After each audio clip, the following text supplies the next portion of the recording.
Hello everyone. Today we are going to talk about atmosphere vocabulary words. First, I would like to talk about atmosphere. Atmosphere is a thin layer of gases surrounding the planet Earth. The most composed of nitrogen, oxygen, and other gases. Atmosphere is very important for all living organisms and including our human, because it could help protect the living organism from genetic damage by solar ultraviolet radiation, solar wind, and cosmic rays. We know that the atmosphere contains several layers, so let's talk about the first layer, troposphere. Troposphere is the bottommost layer of the atmosphere. It contains to 11 kilometers above the sea level. Troposphere also contains approximately 75% of the atmosphere mass and 99% of the total mass of the water vapor and the aerosols. For the temperature of the troposphere generally decreases as altitude increases. And in this picture, we could see that troposphere is the bottommost layer. Now, let's talk about the stratosphere, the second layer. Stratosphere is the layer of the atmosphere above the troposphere and below the mesosphere. Stratosphere extends from 11 kilometers to 50 kilometers above the sea level. And for the stratosphere, about 20% of the atmosphere's mass is contained in this layer. And the warmer layers higher and the cooler layers closer to Earth. The very interesting layer, ozone layer. Ozone layer is a portion of the stratosphere, roughly 17 to 30 kilometers above the sea level.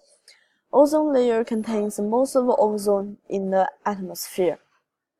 Ozone layer is very important to our human beings and all living organisms because it could absorb most of the sun's ultraviolet radiation.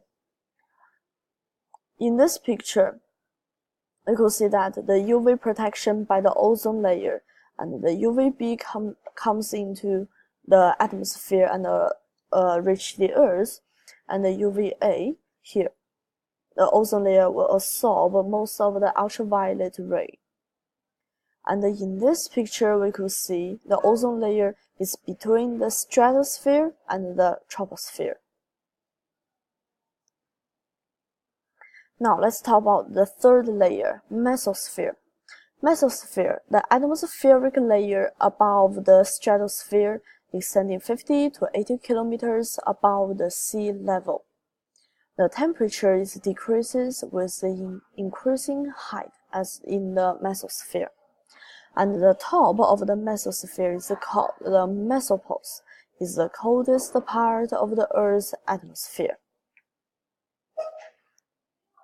The fourth layer is the thermosphere. The thermosphere, the atmosphere's top layer, is extending upward to an altitude of 500 kilometers. The thermosphere, the highly diluted gas in this layer and can reach 25,000 degrees during the day. The International Space Station orbits the Earth within the middle of the thermosphere, between 330 and 435 kilometers. It is these places. Now let's talk about the atmospheric pressure. What is the atmospheric pressure? It is the weight per unit area produced by a column of air. Low pressure areas have less atmospheric mass about their location, whereas high pressure areas have more atmospheric mass above their location. For the atmosphere, the standard atmosphere, the symbol is ATM, is a unit of the pressure defined as 1.01 bar, and the equivalent to 760 millimeters Hg, and it is the 14.696 Pascal. So in this graph, we could see that the atmospheric pressure, the more atmospheric pressure near the surface of Earth, and the less atmospheric pressure that far away from the Earth. Now let's talk about the relative humidity. The relative humidity is the ratio of the water vapor contained in a given volume of air to the maximum amount the air could contain for a given temperature. Relative humidity depends on temperature and the pressure of the system of interest. It requires less water vapor to attain high relative humidity at lower temperature, and more water vapor is required to attain higher relative humidity in warm and hot air. In this picture, we could see 95% relative humidity. It is like a lot of molecules here, and 10% relative humidity. It is only few particles in these places. The next word is the convective circulation. What is the convective circulation? It is the circular current of air, water, magma, etc., driven by the temperature differences. For the convective circulation, in the atmosphere, warm air rises in the region of the lower atmosphere pressure, like these places, where it expands and cools, and then descends and becomes denser, replacing warm air that is rising. The air picks up heat and moisture near ground level and prepares to rise again, continuing the process. Like in this picture, the hot, moist air rises, expands, and cools, and it is when it goes up, it will meet the cold air, so it condenses and form the precipitation.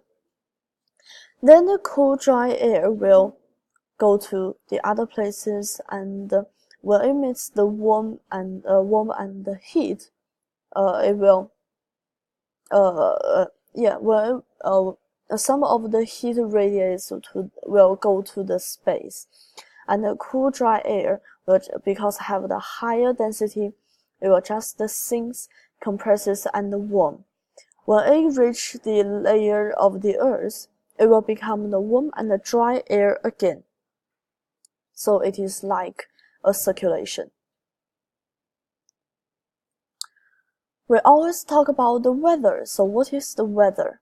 Weather is the local physical properties of the troposphere, such as the temperature, pressure, humidity, cloudiness, and wind over relatively short time periods. For the weather, it is the state of the atmosphere, to the degree that it is hot or cold, wet or dry, calm or stormy, clear or cloudy. Like in this picture, it shows the Paris weather. Compared to weather, climate. Climate is the pattern of the atmosphere conditions found across large geographic regions over long periods of time. Climate is usually over a 30-year interval. It is measured by assessing the patterns of variation in temperature, humidity, atmospheric pressure, wind, precipitation, atmospheric particle count, and other meteorological variables in a given region over long periods of time. What is the warm front? The warm front is the boundary where a mass of warm air displaces a mass of the cold air. The warm front is the air behind a warm front is generally warmer and more moist than the air ahead of it. What is the cold front? For the cold front, it is the boundaries where a mass of cold air replaces a mass of the warmer air. If there is a significant instabilities along the boundary, a narrow line of the thunderstorm can form along the frontal zone. We have just talked about the atmospheric pressure. So what is the high pressure system? High pressure system, it is an air mass with evaluated atmospheric pressure, containing air that descends, typically bringing fair weather. In high pressure system, the high pressure typically brings the clear skies, like this. For the low pressure system, an air mass in which air moves toward the low atmospheric pressure at the center of the system and spirals upward. It typically brings clouds and precipitation. For the low pressure system, the deserts and other land masses will always happen in these places. Since the localized areas of warm air are less dense than their surroundings, this warm air rises, which lowers the atmospheric pressure near their portion of the Earth's surface. Temperature inversion. For the temperature inversion, it is a departure from the normal temperature distribution in the atmosphere, in which a pocket of relatively cold air occurs near the ground, with warm air above it. The cold air, denser than the air above it, traps pollutants near the ground and can nearby cause a buildup of the smoke. The temperature inversion, also called the thermal inversion, and they always lead to the pollution, the smog being trapped close to the ground. Like in this picture, the cold air is always above the warm air, but in the temperature inversion, the cold air is above the warm air, and the warm air is above the cold air. So the warm air layer will trap a lot of the pollutant and the smog. Inversion layer.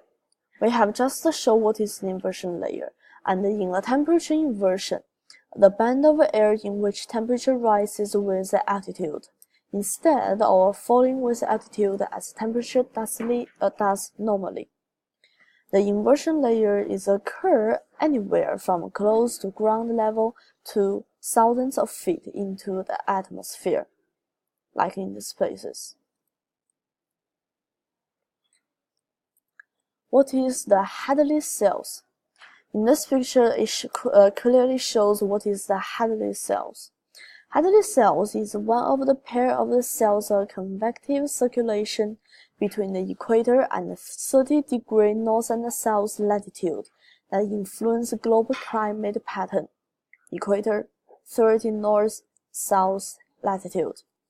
The Hadley cells that carries heat and moisture from the tropics to the northern and southern mid-latitude.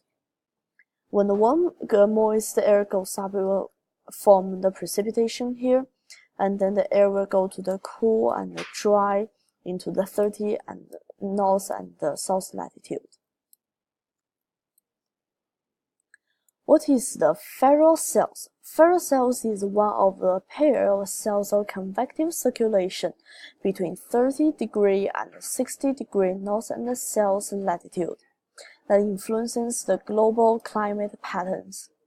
The Ferrel cells, the land regions occurring in this area, are characterized by seasons with strong annual cycles of temperature and precipitation changes.